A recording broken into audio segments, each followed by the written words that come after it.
Hello, what's up mga kaukay? Magdi-deliver po tayo ngayon sa Dagupan at Baguio. Pero syempre uunahin po natin sa Dagupan kasi madadaanan lang natin siya bago tayo diretso ng Baguio. Tara! At yung mga kaukay, nagkakarga na po sila.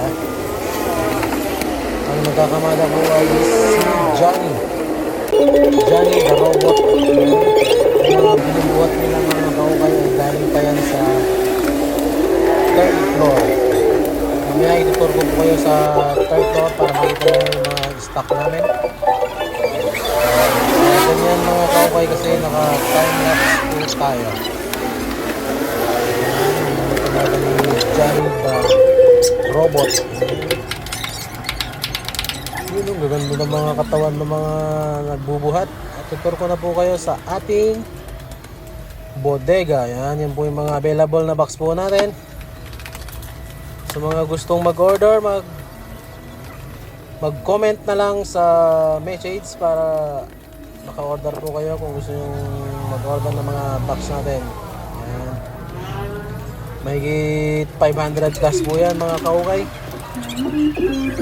Naka-timelapse para mabilis kasi kung hindi natin na timelapse sobrang tagal. Yan, paalis na po tayo. Yan. Yan, mabilis. Muntik nang mabangga si Lola. Yan, and then nandito na tayo sa papasok na tayo ng NLEX. Yan, NLEX, and then yan, medyo matatraffic tayo ng kaunti dyan kasi yung mga iba hindi po kasi naglo-load,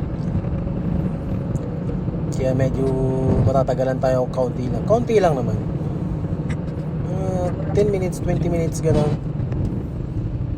Yan, pipila na po tayo. Yan, and then pagkatapos nyan maglo-load na po tayo kasi yung load natin 15,000 na lang yung laman, kaya dadagdagan natin ng 10,000. Easy trip po yan mga kaukay. Yan, kita nyo naman, full tank po tayo, and then pipili na po tayo dito sa may loading station ng Easy Trip. Yan, yan, and then tara na, let's go.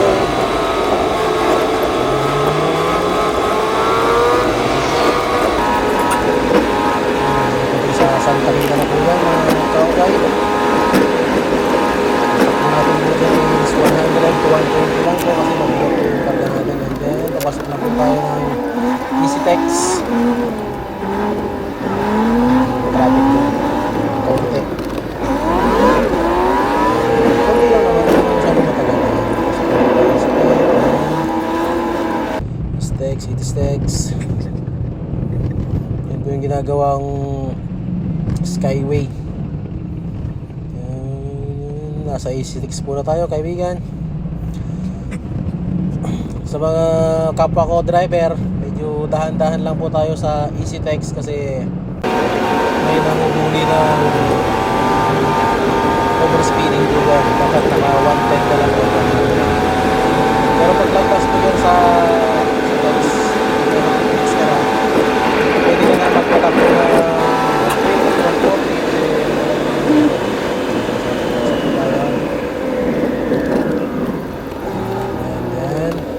Gate exit sa Dagupan. Papunta na po tayo ng Dagupan mga kaulay sa first destination natin.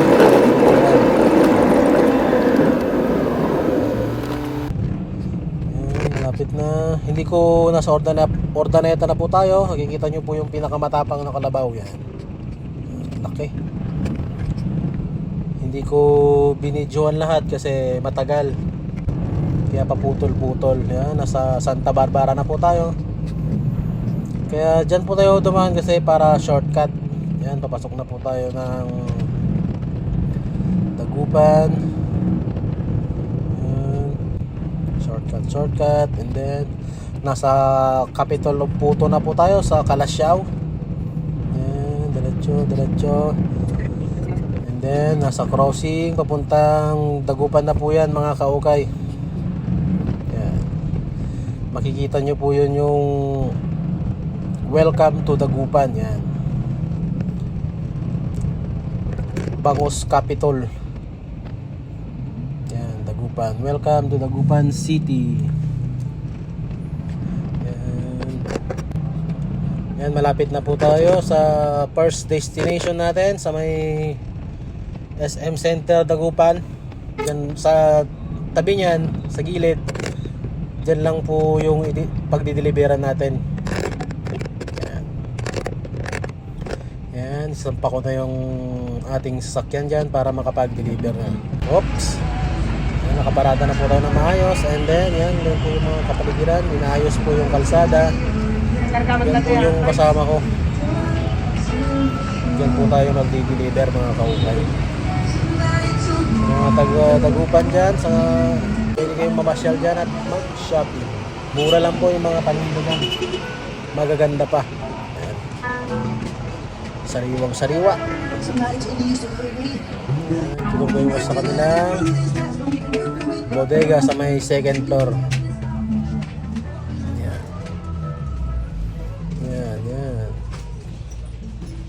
Tingnan natin kung marami silang box. Chiren, ups. Yung mga box na yan mga kaukay, halos ako rin yung nag-deliver yan. Siyempre, pagka-deliver, pagkatapos, diretso tayo dito sa palengke para mamalengke po tayo ng bangus. Dito po tayo sa palengke. Bibili po ako ng isang banyera dyan. Isang banyerang bangus para sa mga boys, para sa mga kasama ko, para may pang-ulam sila. Ito yung palengke nila. Hindi ko po na-videoan ng maayos kasi nagmamadali rin kasi diretso pa ako ng Baguio. Ganyan lang. Puro mga sariwa yan mga kaukay. Daming ibang klaseng isda.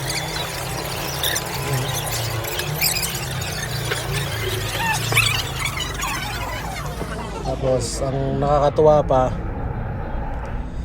hindi ko man lang naisip na yung kasama ko sa sobrang gutom bumili ng pagkain.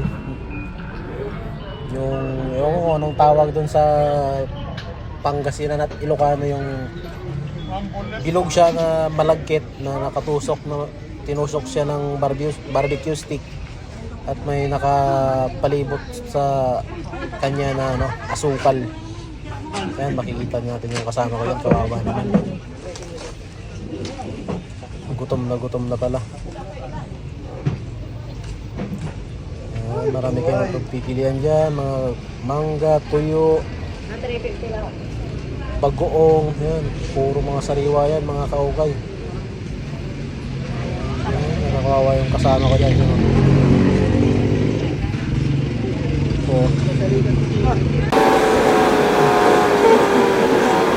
Ayan, nasa ano pa, nandito na po tayo ngayon sa may Rosario. Sunset na po tayo, papuntang Baguio. Yan po yung dulo ng Tiplex kanan, and then Quezon Road na po tayo kay mga kaukay. Quezon Road na po yan. Naka-timelapse po tayo kasi matagal. Kaya ganyan. Sensya na kasi hindi pa tayo marunong mag-edit. Kaya ganyan lang. Pagtsagaan po natin panoorin.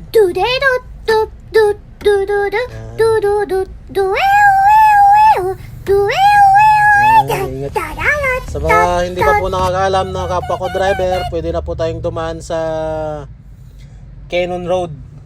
Pero may mga parte pa rin sa Quezon Road na hindi pa masyadong naayos. Lalo na yung mga natamaan ng landslide na malala. Yan. Lalo na sa may Camp 6 at Camp 3. Ayan, nasa city na po tayo. Papunta na po tayo sa second destination sa may La Trinidad, Benguet. Ayan. Sa part na yan, malamig na po dyan masyado, kaya hindi na po tayo nag-aircon, naka-open window na po tayo dyan. Ayan. Dahan-dahan lang sa pagmamaneho mga kaukay. Ayan, skyway, maliit na skyway. Ayan, La Trinidad muna tayo. Makikita nyo yung mga kabahayan, mga tikit nasa pangin. Konting galaw lang ng lupa, delikado na yan mga kaukay.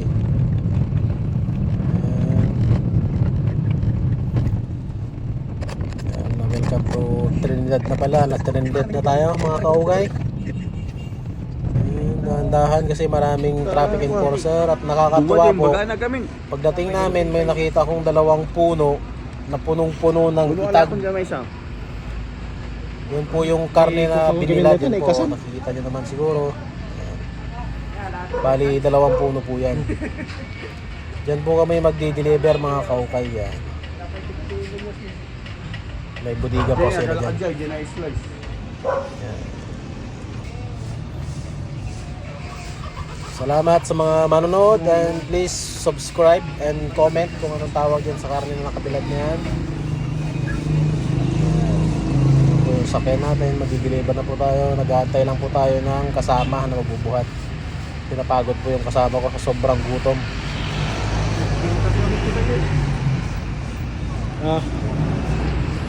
May balat pa ng ahas oh. Thank you and subscribe.